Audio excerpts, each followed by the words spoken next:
Salut tout le monde, j'espère que vous allez bien. Aujourd'hui, on va se retrouver pour les pronostics d'Extreme Rules 2017. Je vais pas vous le cacher, je suis pas très emballé par le pay-per-view. C'est suite, on va dire, au dernier Raw et surtout SmackDown. Enfin, les shows hebdomadaires actuellement à la WWE sont vraiment pas ouf, on peut se le dire. Surtout le Raw de cette semaine qui était mais catastrophique. C'est l'un des pires Raw que j'ai vu ever, je pense. J'ai trouvé ce Raw mais nul à chier, sincèrement, hein. Surtout que c'était le dernier Raw qui justement devait te vendre Extreme Rules. Et ben ça va clairement donner envie aux gens d'y aller, hein, au show, hein, très clairement, hein. Enfin bref, donc voilà, je suis pas très hypé par Extreme Rules et je vais bien évidemment détailler plus dans la vidéo. Pareil, tant que j'y pense, je pense que je suis pas le seul dans ce cas-là, mais le rythme de deux pay-per-view par mois, pour moi, c'est plus possible. En fait, j'ai perdu cet effet spécial. C'est-à-dire qu'avant, c'était une fois par mois, je me disais, ok, là, ça va être spécial, c'est un pay-per-view. Je sais que c'est spécial, on va dire. C'est quelque chose de spécial. Là, avec deux pay-per-view par mois, j'ai pas forcément l'impression que ça va être un pay-per-view. J'ai plus l'impression que c'est un Raw un peu plus important, mais ça s'arrête là. Et c'est vraiment dommage. Enfin bref, je vais pas perdre de temps, je vais commencer par le kick-off, puisque ce match a été annoncé pour le kick-off. Enfin, je crois, je suis même pas sûr. Mais je pense que ce sera dans le kick-off. Pour moi, ça n'a pas sa place en pay-per-view. Donc on aura Rich Swann et Sasha Banks face à Noam Dar et Alicia Fox. Mon avis sur ce match, moi j'ai une victoire de Rich Swann et Sasha Banks. En tout cas, j'espère pour The Boss parce que très clairement, si elle perd ce match, c'est chaud pour elle. Sincèrement, je suis pas un énorme fanboy non plus de Sasha Banks. Après, ça reste une catcheuse que j'apprécie, mais son booking est vraiment pourri, on peut le dire, lors des dernières semaines, même derniers mois, hein, on peut carrément le dire. Donc je pense qu'une victoire pour elle lui ferait du bien, même si c'est un match que tout le monde s'en fout, je pense. Mais bon, voilà, je vais pronostiquer une victoire de Rich Swann et Sasha Banks. Ensuite, alors dans le main show, donc on aura Neville face à Austin Aries donc pour le Cruiserweight Championship dans un submission match. Je vous le dis depuis WrestleMania, je vois Austin Aries battre Neville. J'avais également pronostiqué à Payback et je me suis également trompé. Je serais tenté de dire pour une troisième fois Austin Aries et je sais pas pourquoi. Je me dis que peut-être qu'Austin Aries n'est pas forcément le catcheur qui viendra battre Neville. Voilà, je peux me tromper. Peut-être que ce coup-ci ce sera Austin Aries et je vais pas passer pour un con. Mais concrètement, ouais, je vais pronostiquer une victoire de Neville ce coup-ci. Surtout qu'apparemment, je crois Austin Aries est un peu blessé à la jambe et on peut peut-être jouer dessus. Je sais pas. Pour ce qui est de la stipulation, alors c'est pas une stipulation qui me répugne. Maintenant, est-ce que pour moi cette stipulation est adéquate avec le thème du pay-per-view? Je ne pense pas. Je pense qu'un Extreme Rules match aurait pu être bien plus cool. Un Last Man Standing ou une connerie comme ça. Mais je pense qu'un match de soumission pour les Cruiserweight à Extreme Rules, je pense pas que ce soit une stipulation qui soit voilà qui colle on va dire au pay-per-view. Mais bon, c'est pas mon plus gros coup de gueule par rapport aux stipulations que j'ai à faire. Donc on va dire que l'affiche donne envie. Maintenant la stipulation pour moi n'est pas adéquate. Ça risque quand même d'être un bon match.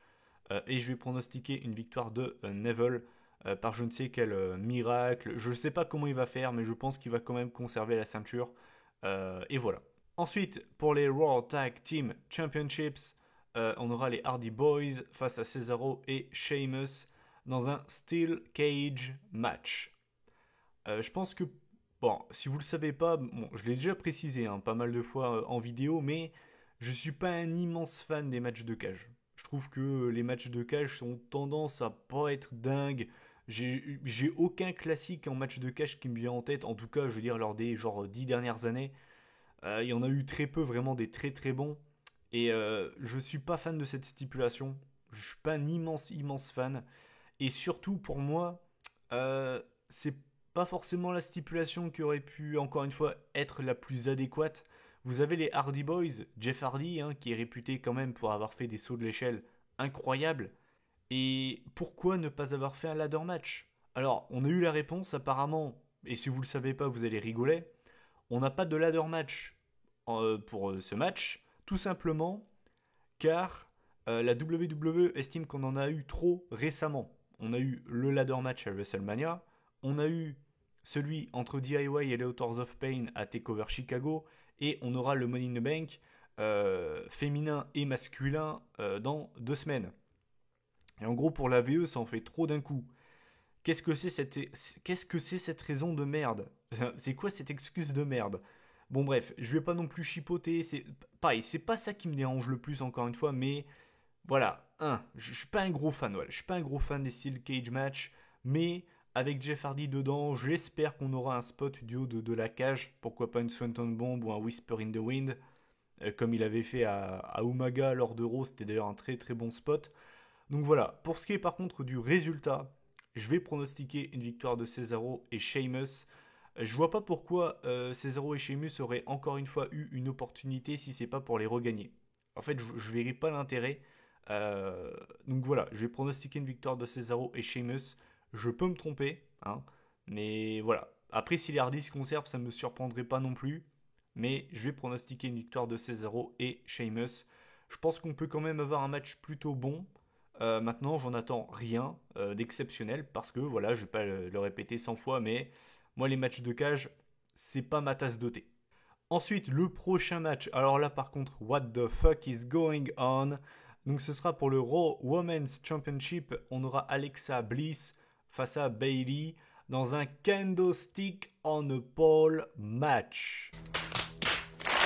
Je ne sais pas ce que les mecs consomment à la WWE ces derniers temps, mais en tout cas, bordel de merde, c'est très très efficace.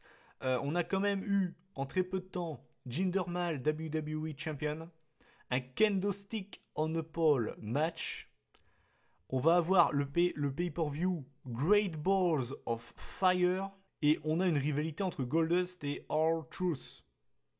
Les gars, je sais pas ce qu'ils consomment, mais bordel de merde, c'est efficace, hein, et pas qu'à moitié. C'est très efficace. Très très efficace. Plus sérieusement, qu'est-ce que c'est cette stipulation de merde? Concrètement, pareil, pourquoi on n'a pas un Extreme Rules match? Un Last Man Standing match? Je sais pas, j'en sais rien. Une stipulation qui en jette plus que ça. Un kendo stick on a pole match, je suis désolé, mais c'est nul. C'est nul. Moi, ça m'emballe pas, je suis désolé, mais je trouve ça nul. Je vais pas revenir sur la rivalité, et je vais certainement pas revenir sur le dernier segment Arrow entre Bayley et Alexa Bliss qui était ridicule. La WWE d'ailleurs a tellement pas assumé, c'était tellement nul qu'ils ont coupé tout le segment en fait. Ils l'ont pas mis sur leur chaîne YouTube. C'est bien la VE. Alors d'un côté, vous allez me dire, je suis un petit peu mitigé par rapport à ça, parce que d'un côté, je me dis qu'ils ont raison, c'était tellement nul qu'ils ont raison de le faire. Mais de l'autre côté, je me dis qu'ils ont pas de couilles. Vous avez fait de la merde, faut assumer. Mais bon, bref, c'est la VE. Hein. Bref, donc alors, Alexa Bliss face à Bayley.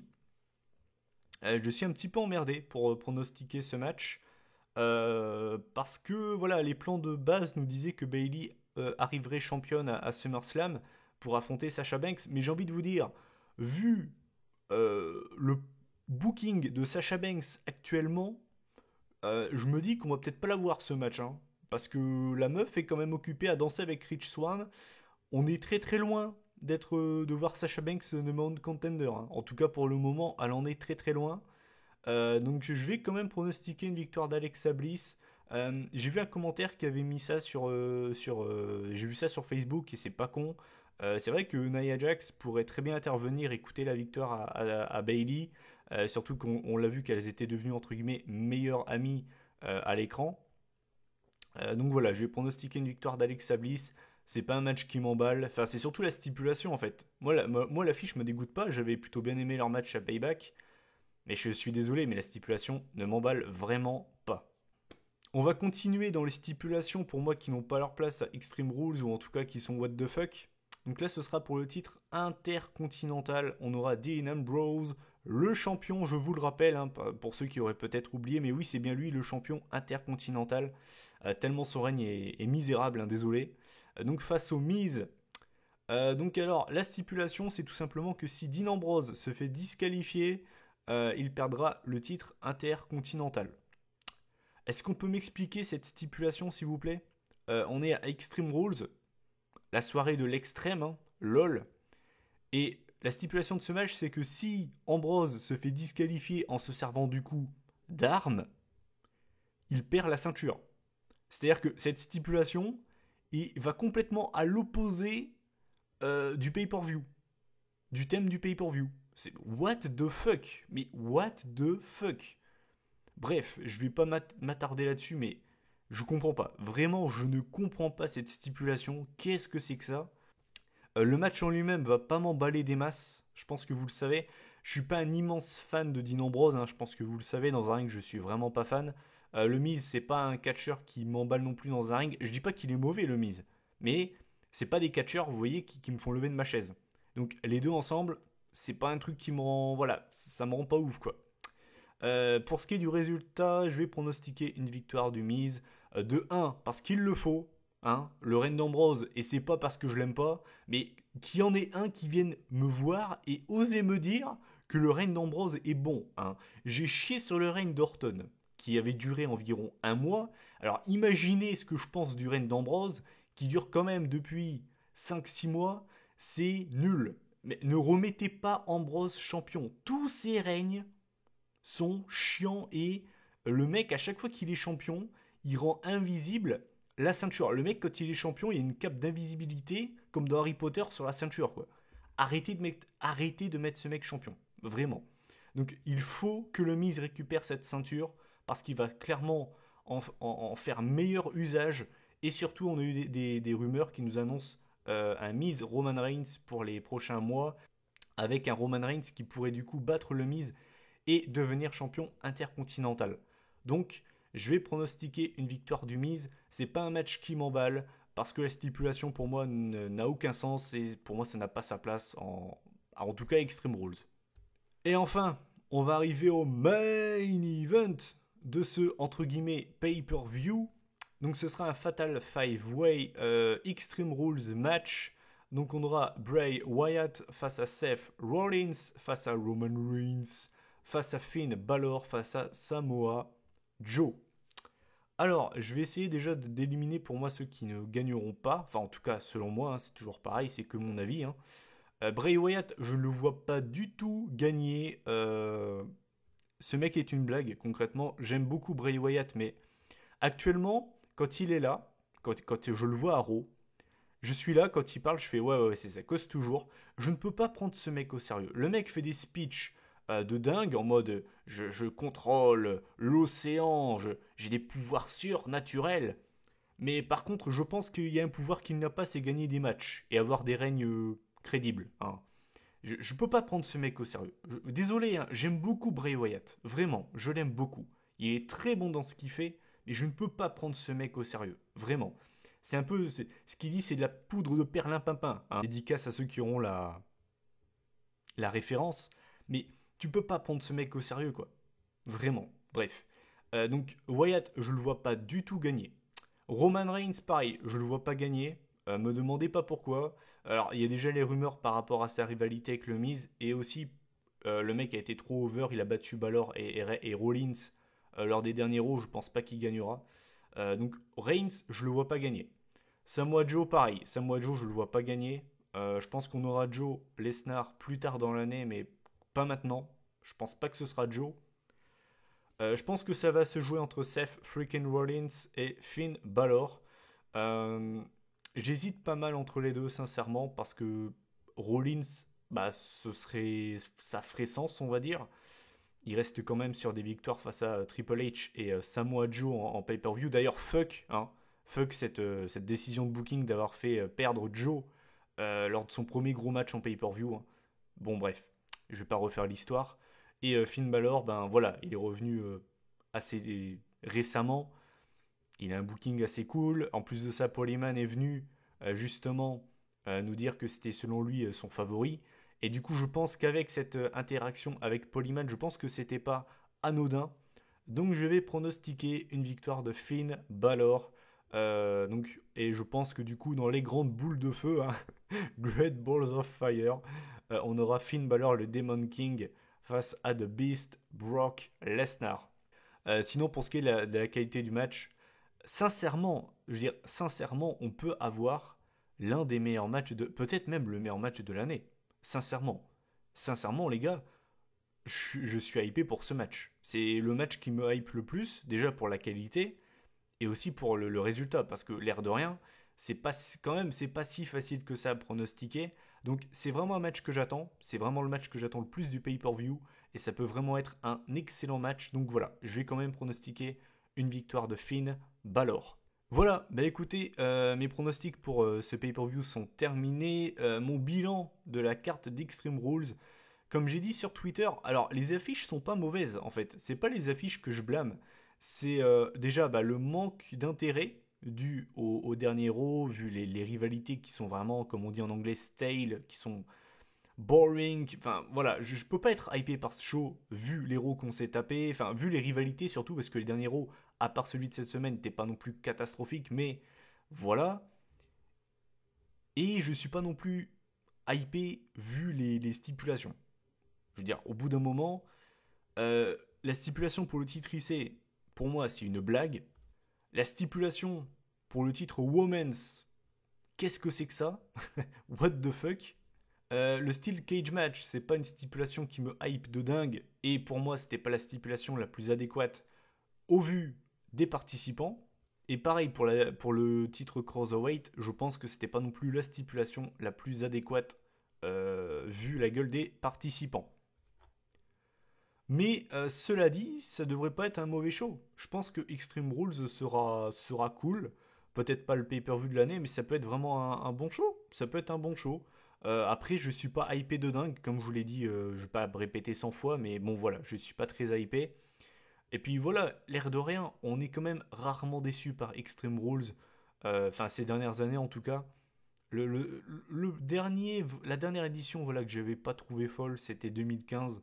Mais à part ça, 2016, 2014, 2013, 2011, 2009, tout ça c'est vraiment très cool. En général, on est rarement déçu par Extreme Rules. Donc c'est quand même un show que j'attends un petit peu quand même. Voilà, mais je suis pas hypé. Voilà, je l'attends un petit peu, mais ça s'arrête là. Voilà. Enfin bref, voilà, bah écoutez, cette vidéo est terminée. Je vous invite tout simplement à donner vos pronostics en commentaire. Donnez selon vous quel sera le meilleur match de la soirée. Qu'est-ce que vous pensez du Fatal 5-Way? Quel est le match que vous attendez le plus? Celui que vous attendez le moins? Comme d'habitude, n'hésitez pas à commenter, liker, partager la vidéo si le cœur vous en dit. On se retrouve donc lundi maximum, mardi pour la vidéo résultat d'Extreme Rules. D'ici là, prenez soin de vous, bon show à vous. Salut tout le monde.